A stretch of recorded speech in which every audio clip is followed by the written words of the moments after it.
एक और हथियार है बीजेपी सरकार के पास। UAPA, BSF, NIA agency, ED, ये भी एक हथियार की तरह इस्तेमाल किया जा रहा है। जम्मू कश्मीर के लोगों को, चाहे वो जम्मू हो चाहे कश्मीर हो, उनको घर से बेघर करने की, उनको अपरूट करने की, उनको सताने की, उनको तंग करने की, ये एक और यूएपीए समझ लीजिए ये है। अदरवाइज चाइना ने हमारे 20,000 स्क्वायर किलोमीटर जमीन हमारी उन्होंने हड़प ली। उनसे तो वो छुड़ा ली ना, पहले तो घास चराए चाइना से छुड़ा ले, उसके बाद यहाँ घास चराए तो गांव का अपना उनका हक होता है ये। और जो लोग इतने सालों से रह रहे हैं, अब कहते हैं अमीर गरीब, जिनके पास 10 मरले जमीन है, जिनको कल खजीबारा में, बाकी जगहों पे जहाँ इन्होंने अनंतनाग में, यहाँ श्रीनगर के अंदर, करण नगर में, बाकी जगह पे जहाँ इन्होंने कल डिमोलिशन किया, और इवन फॉर दैट मैटर नीडोज, ये तो आज के लोग नहीं है, ये तो बहुत पुराने महाराजा के टाइम से इनके पास जमीनें हैं। तो आज अमीर और गरीब के बीच में फसाद डालना चाहते हैं कि ये जी हम अमीरों को कर रहे हैं, जो बेचारे 6-6 मरले पे जिनके मकान हैं जो तोड़े जा रहे हैं, चाहे बटंडी हो, चाहे कश्मीर हो, चाहे जम्मू हो, चाहे बॉर्डर का इलाका हो, तो वो कौन से अमीर लोग हैं? और ये अमीर गरीब का क्या है? पहले तो हिंदू मुसलमान को लड़ाया, उसके बाद गुजर पहाड़ी कर दिया, शिया सुन्नी कर दिया, अब अमीर गरीब के कह के लोगों को आपस में लड़ा रहे हैं। तो ये बहुत गलत है। और मेरी गुजारिश है लोगों से, आप देखिए लद्दाख में किस तरह लोग इकट्ठे हो गए, करगिल और लद्दाख के। जब तक जम्मू और कश्मीर के लोग इकट्ठे नहीं होंगे तो ये जो मुसीबतें हम पे आ रही हैं उसका आप मुकाबला नहीं कर सकते। इसलिए अपने हमसाया का तमाशा मत देखो, तमाशाई मत बनो, सामने आओ और सामने खुल के बात करो। मैम, भारत जोड़ो यात्रा का क्या इम्पैक्ट रहा जम्मू कश्मीर को? भारत जोड़ो यात्रा मैम आपने कहा कि हमें एकजुट होना है। अगर ये डिमोलिशन ड्राइव नहीं रुकी तो क्या पीडीपी सड़कों पे हमें दिखेगी लोगों के साथ? पीडीपी तो ऑलरेडी प्रोटेस्ट, यहाँ प्रोटेस्ट भी निकालने देते हैं। मैम प्रोटेस्ट से बात खत्म नहीं होती है ना, हम चाहते हैं कि लोगों से, आपने कहा एकजुट होके हमें बात करनी है, तो क्या पीडीपी सड़कों पे हमें उस गरीब आवाम के साथ दिखेगी? मेरी छोटी बहन, यहाँ तो सड़कों पे किसको आने देते हैं? यहाँ तो भारत जोड़ो यात्रा के लिए लोग हजारों की तादाद में उस यात्रा में हिस्सा लेना चाहते थे, उनको वहां तक नहीं पहुंचने दिया। यहाँ तो कश्मीर में तो बिल्कुल ही बात करने की मनाही है।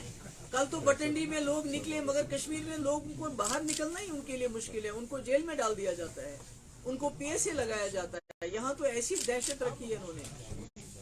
मैम, आज सीता निर्मला रमन ने लास्ट बजट जो है वो प्रोड्यूस किया, आप कैसे देखते हैं इस बजट को, जबकि उनके अनुसार ये पीपल फ्रेंडली बजट है? देखिए वही बजट वही है जो पिछले 8-9 साल से आ रहा है। टैक्सेस बढ़ गए हैं, जो वेलफेयर स्कीम्स हैं जिसपे पैसा सब्सिडीज पे जो पैसा खर्च होना था, क्या कर रहे हो?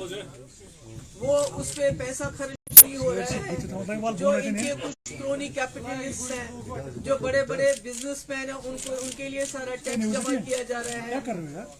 ये क्या हो रहा है? ये शोर मत कीजिए, आप बात कर लीजिए।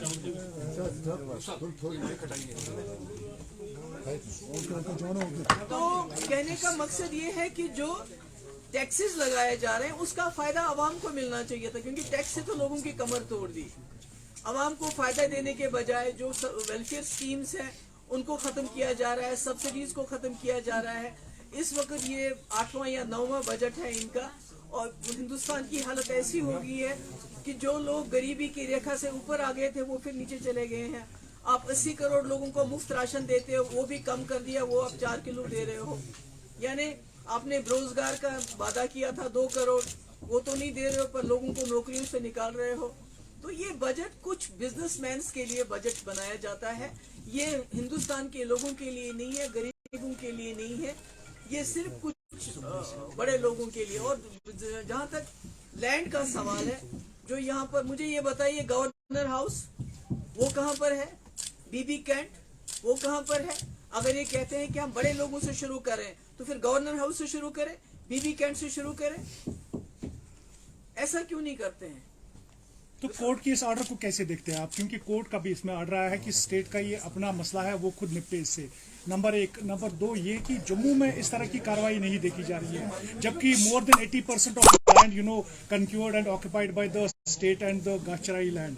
तो उसमें आप क्या कहेंगे? क्योंकि जम्मू के लोगों ने रिएक्ट किया, कल बटंडी में लोग निकले, पर यहाँ कश्मीर में लोग बाहर नहीं आ सकते हैं। और दूसरा मैं ये आपको बहुत ही कहना चाहती हूँ विद ग्रेट रिस्पॉन्सिबिलिटी, ये एक करप्शन का बहुत बड़ा हिस्सा है। अमीरों से पैसा लेना चाहते हैं और गरीबों से वोट लेना चाहते हैं, ताकि गरीब इतना मजबूर हो जाए, उसको बीजेपी ऑफिस में बुलाया जाता है, उसको बताया जाता है आपने बीजेपी को सपोर्ट करना है, और जो अमीर है उनके साथ अलग तरीके से उनको बताया जाता है आपको फलानी अफसर से मिलना है। ये भी करप्शन का एक बहुत बड़ा तरीका यहाँ इख्तियार किया गया है। पहले यहाँ नौकरियों में बहुत बड़े पैमाने पे करप्शन हो रही है, और आज जमीन को लेके ये अमीरों से पैसा लेना चाहते हैं और गरीबों को बीजेपी के साथ जोड़ना चाहते हैं, और साथ साथ लोगों को अप्रूव करना चाहते हैं। मैम आपने अभी एक बात की, जम्मू कश्मीर में बनी हुई इस सिचुएशन में अगर इलेक्शन होते आपको नहीं लगता जरूरी बन गया है एनसीपीडी का एक साथ लड़ना? चलिए छोड़ो कोई और बात। मैम मैं आपसे एक बात पूछूं, मैम आपने कहा अक्सर हमने देखा 5 अगस्त 2019 के बाद जब भी गवर्नमेंट की तरफ से कोई ऑर्डर जारी हुआ या किसी लॉ में अमेंडमेंट हुआ, तो डिफरेंट पॉलिटिकल पार्टीज ने लाइक पीडीपी, एनसी और आपकी जो लाइक माइंडेड पार्टीज है जो बीजेपी के अगेंस्ट इसके खिलाफ आवाज उठाई। इसमें हमने देखा 2, 3, 4 दिन आवाज उठाई गई, उसके बाद फिर खामोश। क्या आपको नहीं लगता है इसमें ऐसी स्ट्रेटेजी होनी चाहिए कि जिस तरह से फार्मर्स लॉ के खिलाफ बाज़ाब्ता एक प्रोटेस्ट हुआ और गवर्नमेंट मजबूर हुई उसको रोल बैक करने के लिए? वही तो मैं कह रही हूँ कि लद्दाख में करगिल और लद्दाख के लोग इकट्ठे हो गए, जम्मू में कल बटंडी के लोग निकले, उनने रोका, मगर जब तक जम्मू और कश्मीर के लोग, खाली कश्मीरियों से बात नहीं चलेगी, जब तक जम्मू का डोगरा और कश्मीर का कश्मीरी इकट्ठे नहीं हो जाएंगे इस मुद्दे पे, तब तक आप इस जुल्म को नहीं रोक पाएंगे।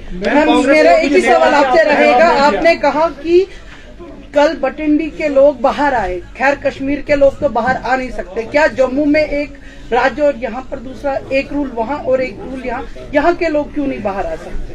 नहीं, मैंने आपको बोला यहाँ के लोगों के पीछे ईडी है, एनआईए है, पीएसए है, यूएपीए है। यहाँ कोई बात करते हैं तो उसको जेल में डालते हैं। हमारी छोड़िए, आप अपनी बात कर लीजिए जर्नलिस्ट की।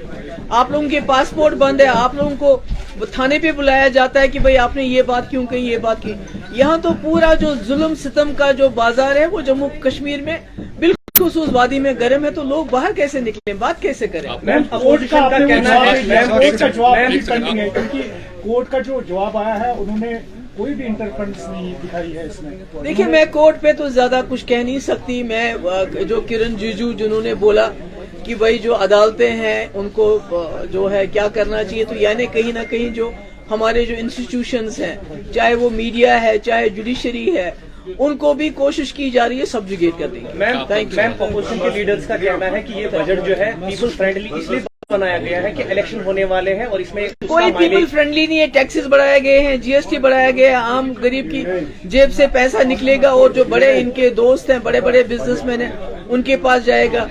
कोई सोशल वेलफेयर स्कीम्स का पैसा नहीं बढ़ाया गया, कोई सब्सिडीज बढ़ाने के बजाय खत्म की गई। गैस की कीमत 1200 रुपए है इस वक्त, तो है तो क्या, तो आपको लगता है कि ये मोदी टेन्योर का लास्ट बजट हो सकता है? मोदी टेन्योर का लास्ट बजट हो सकता है?